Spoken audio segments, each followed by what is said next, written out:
Okay, hello, we're going to have some fun today. And so, what I want to do is, I'm going to ask Google a question. And here is the question.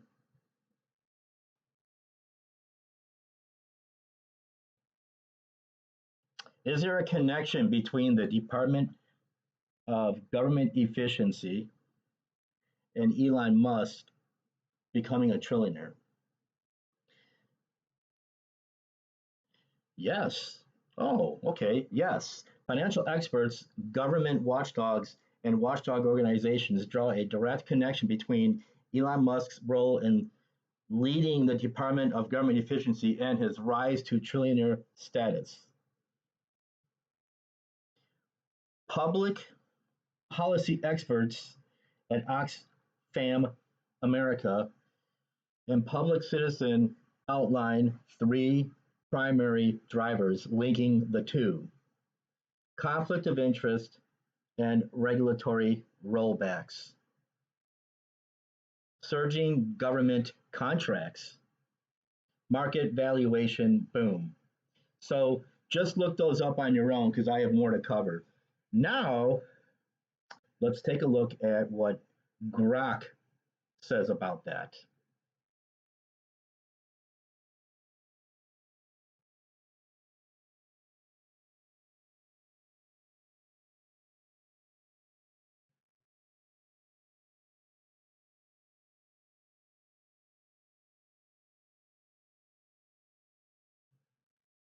Testing.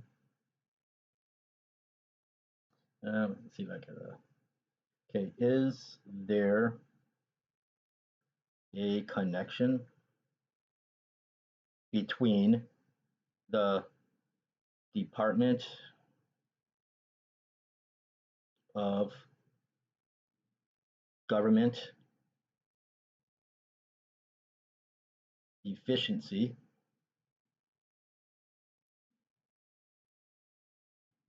and Elon Musk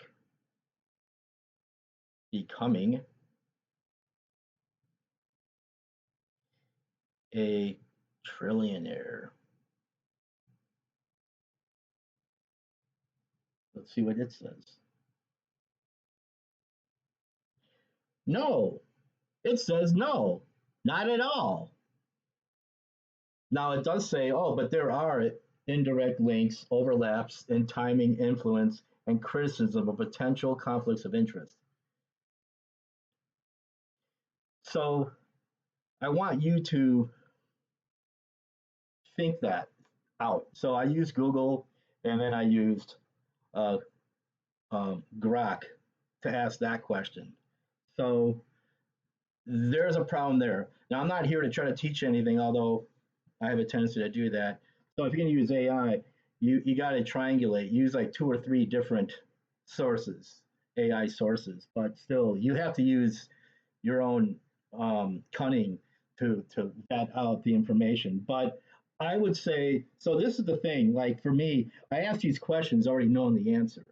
Now, if anybody does not think that the Department of Government Efficiency and Elon Musk having his hands in that and him now becoming a trillionaire has zero connections at all, you're either brainwashed, you know, willingly so, or I don't know what to say. I yell, in these videos, and I decided to do that instead of like be politically correct, and so I almost yelled at you there. But there's still some time for me to do that. But if you don't think that there's a connection between these two things, there's a problem with your thinking process, man. And so, why isn't anybody talking about this? So, yes, I think that there is a connection between the Department of Government Efficiency and Elon Musk's role in that, and him now, he's become a trillionaire. Okay, so that being said, let's move on. So I have a little list here of other things I want to get into. Okay, how much of LA is brought up by investors? Not just housing, Try including everything. And then also I'm going to do that for New York. Let's first do New York. And we're not going to use Grok. Okay. How much of New York is bought out by investors and equity firms?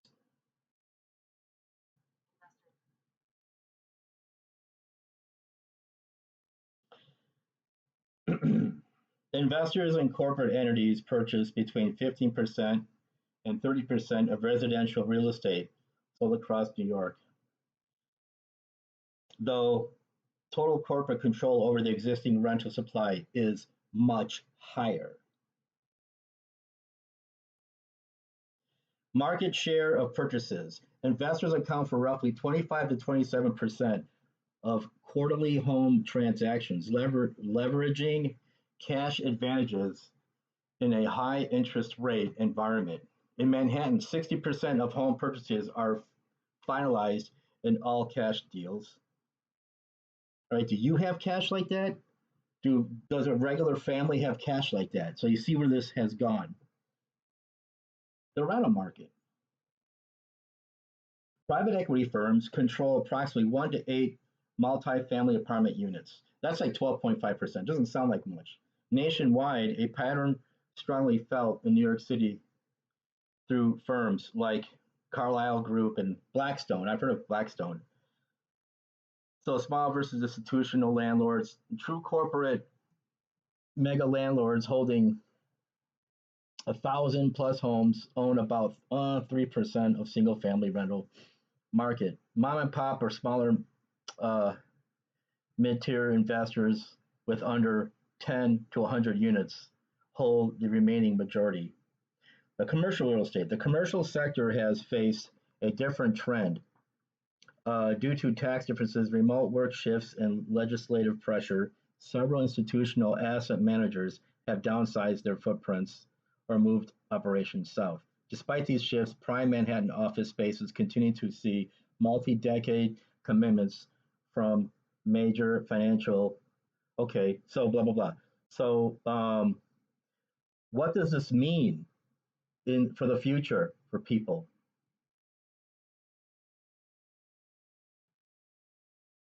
For everyday people, rising investor ownership means higher housing costs, reduced home ownership opportunities, and a shift towards a permanent renter economy. Okay, so that's basically it. So you heard some numbers, and but you have to go beyond that. And I just did. Again, before I asked, the reason why I asked these questions because I basically knew the answer. Now the devil's in the details with this. That's how they get you. They throw details at you. Like when you listen to professionals speak, they're gonna throw detail like numbers at you, and you're like, oh well, like 15%, that doesn't make 3%. But if you follow this through, you learn that. Wait a minute. So what does this mean for the future? It means that you're not going to own a house. You're going to be a renter. You're going to rent. Okay, that's the take home for all of this. Build to rent cities is the future, and I did a video on that already.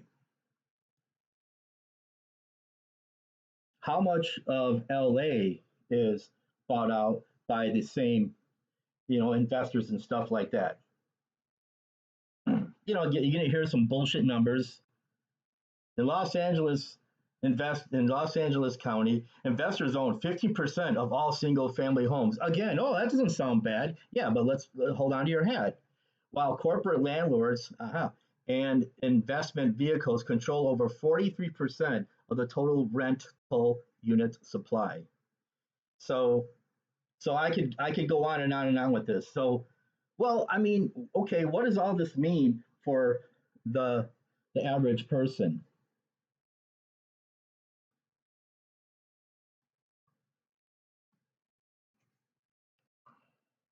For the average person, this level of investor ownership means paying a lifetime premium to rent, giving up on traditional home ownership, and watching local neighborhood culture disappear. Does that mean anything to you?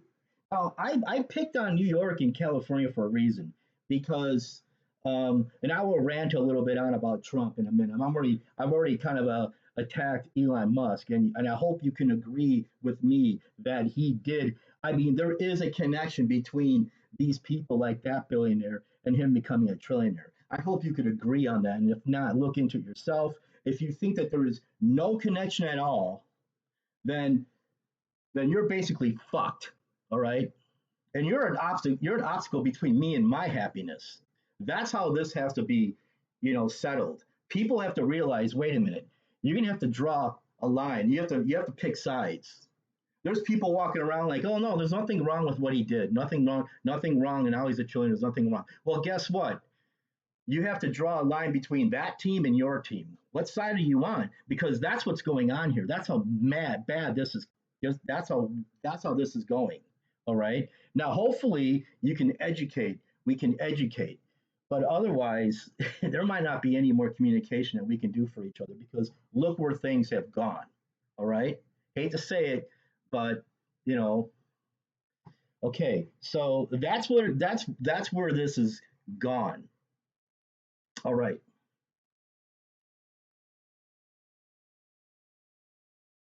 Well, since I'm chasing this dog, let's continue with it.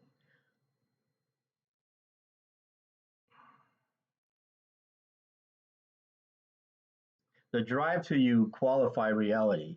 Extreme commutes. Nurses and teachers, not just people that work at McDonald's, not your local bum. You know, how does that affect the homeless? It don't. This does not affect people who live out in the street. It affects you, but it doesn't affect them. So stop judging them. This is another thing I want to get into. Some of you are going to wind up homeless.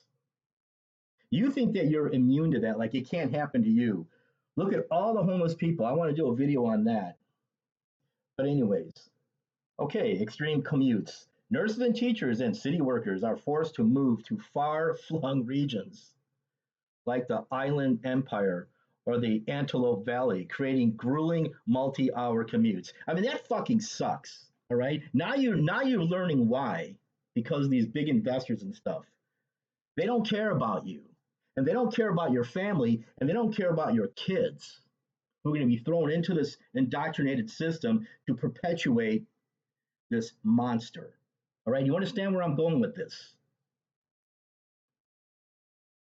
Permanent renter class. That's okay. You heard of like the middle class, the lower middle class, blah blah blah, the upper class and the elites. Well, guess what? Welcome to the permanent renter class. You want to be a part of that class? Well, chances are you already are. Especially if you're like 20. You're not going to own a house. The only way you're going to own a house is like, hey, well, guess what? Why don't you just tell me in the comments? Tell me your secret. Okay. Okay. Permanent renter class. Unable to buy, a generation of Angelinos is locked into a cycle where wealth building through property ownership is replaced by permanent rent payments. The rise of institutional landlords. Renting from a corporation or private equity firm changes the entire tenant experience.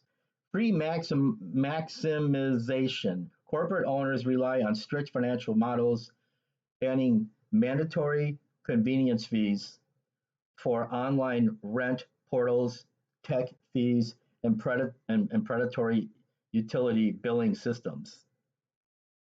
You're going to have to rent the area you're going to breathe, basically.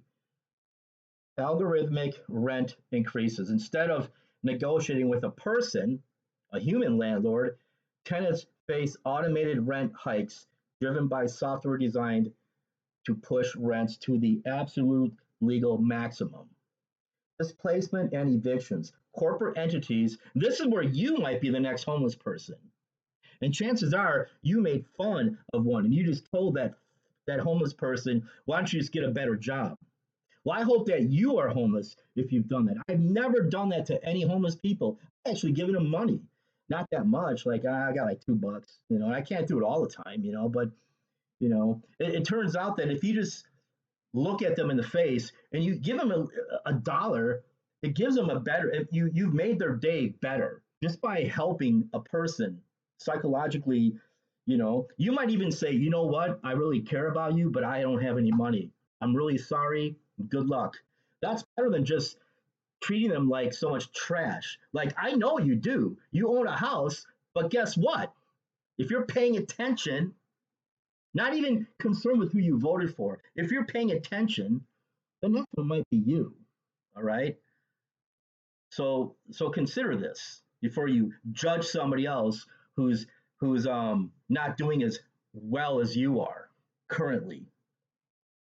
Oh, let's check this. Um, displacement and evictions. Corporate entities are statistically far more likely to issue formal eviction notices quickly, bypassing personal negotiations during tough financial months to turn over units for higher margins. Gentrification and cultural shift. When investment firms target lower income neighborhoods, the fabric of the community changes rapidly. Loss of heritage businesses. When you think about it, like I've grown up, like I was developing in the 70s, and I went through the 80s, I grew up through the 80s and the 90s. And I'm telling you right now, I don't care what anybody says. Life in this country was better then. We don't have all the bells and whistles that we do today, but we had more heritage businesses. We had more like businesses that were like mom and pop and just, pull shit. As property values and commercial rents skyrocket, generational neighborhood markets, I don't know, and community spaces are replaced by high-end retail designed for wealthier newcomers. So there's that. I submit that these wealthier newcomers will also wind up being perpetual renters. All right. Displacement of vulnerable tenants. Long-term residents, often in historic working class areas of East and South LA. This can also translate to like New York again and a few other states. Um, are they're going to be forced to leave, fracturing deeply rooted social and family support networks.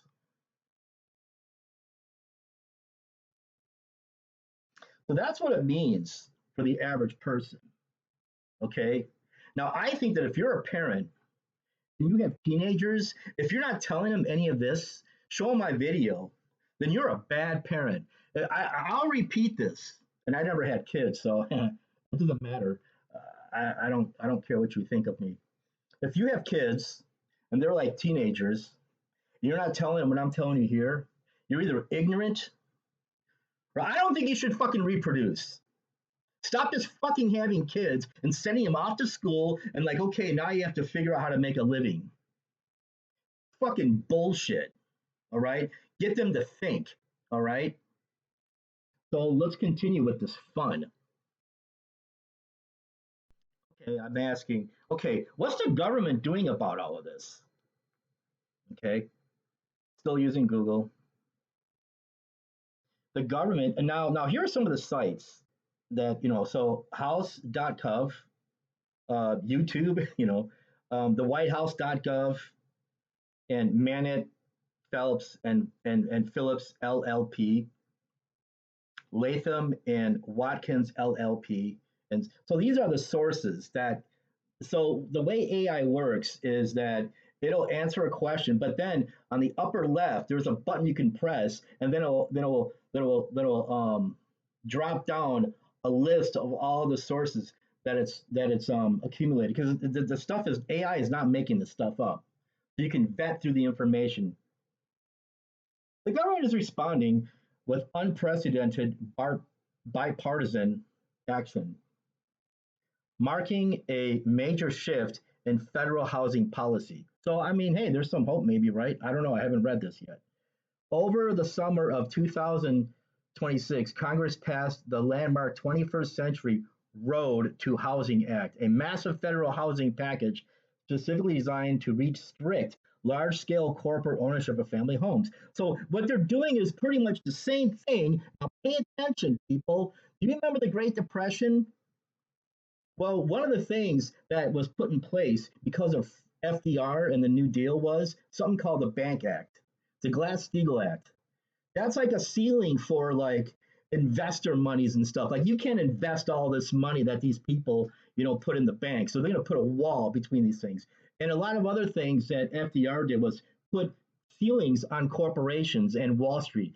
That you can only go so far where it has to come back down to, you know, um, to like our level.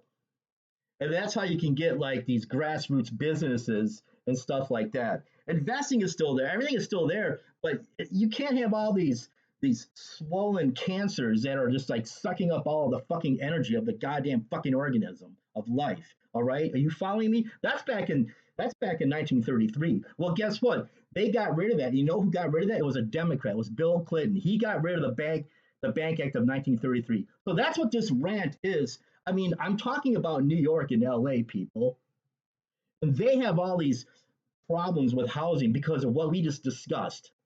Oh, so you're against Democrats, sir? You're a right winger? Hell no. But I still vote Democrat because we got to get this orange human orangutan. No insult to apes, except the human ape, which is him. Out of office, and everybody connected to him. He's got to go. All right. So you got to vote Democrat, and then we're supposed to. So that's my strategy about this is we all vote Democrat, and then we approach Democrats like I am approaching you in this video, where you corner the Democrats, say, look, why are all this cities, all these new cities are going to be built for ready new cities to be built just for renter only. We don't want that. We don't want that. What are you going to do about it? What are you going to do about it? Huh? The gap between the rich and the poor is widening because of stuff like this. All right. Now there's federal actions, the 360 unit ownership cap. It's a cap saying you can't buy any more than this number of units if you're a big investor. So it's called Road to Housing Act. If you press on it, you can read it more detailed. I'm just giving you the tip of the iceberg. Explicitly bans large institutional investors. It bans it. And we need a lot more things like this. And the Democrats were pushing this.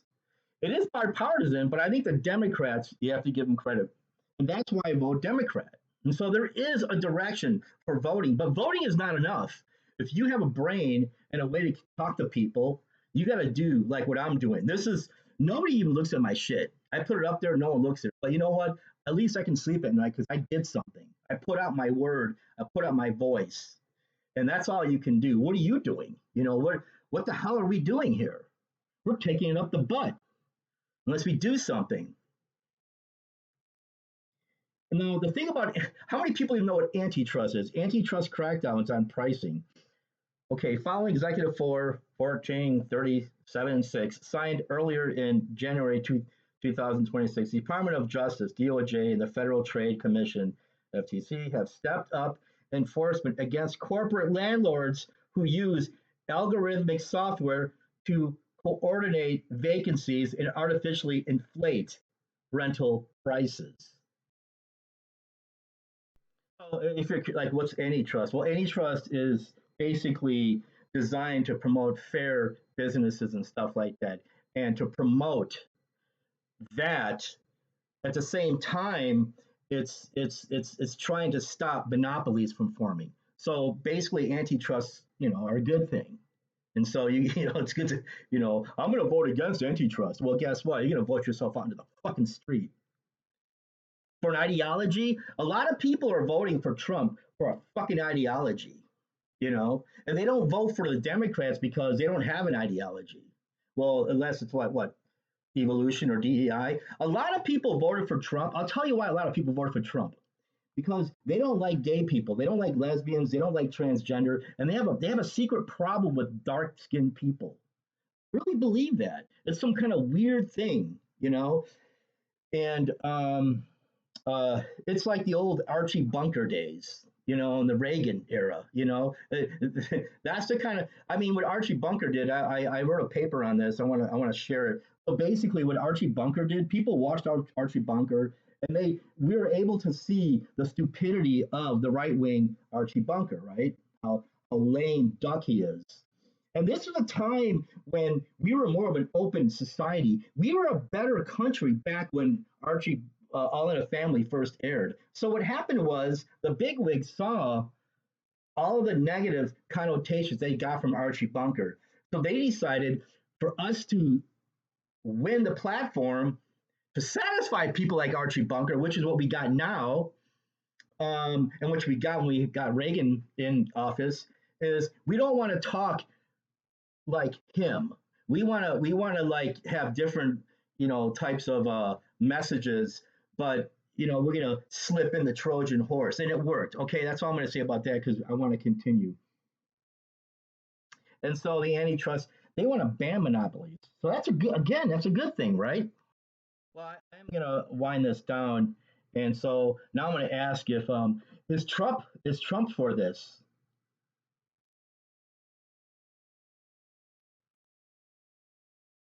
So the 21st century Road to Housing Act.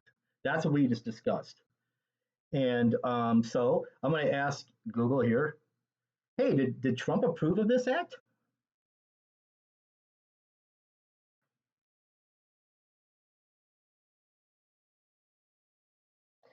President Trump did not approve of the bill and refused to sign it. Now there's a little bit more like yada yada bullshit. Look, with him it is black and white. He thinks like a Sith, black and white. So basically, if you support Trump, I hope the God, I'll even fucking use black magic on your ass. You fucking lose your house and you're fucking homeless. So fuck you if you voted for Trump a second time. May you lose your fucking house, you piece of shit. And I'm gonna be fucking passing you by, flipping you the goddamn bird. All right? Fuck you, man. Yeah, that's Hunter S. Thompson, one of my shirts that I made. That's how I fucking roll, fuckers.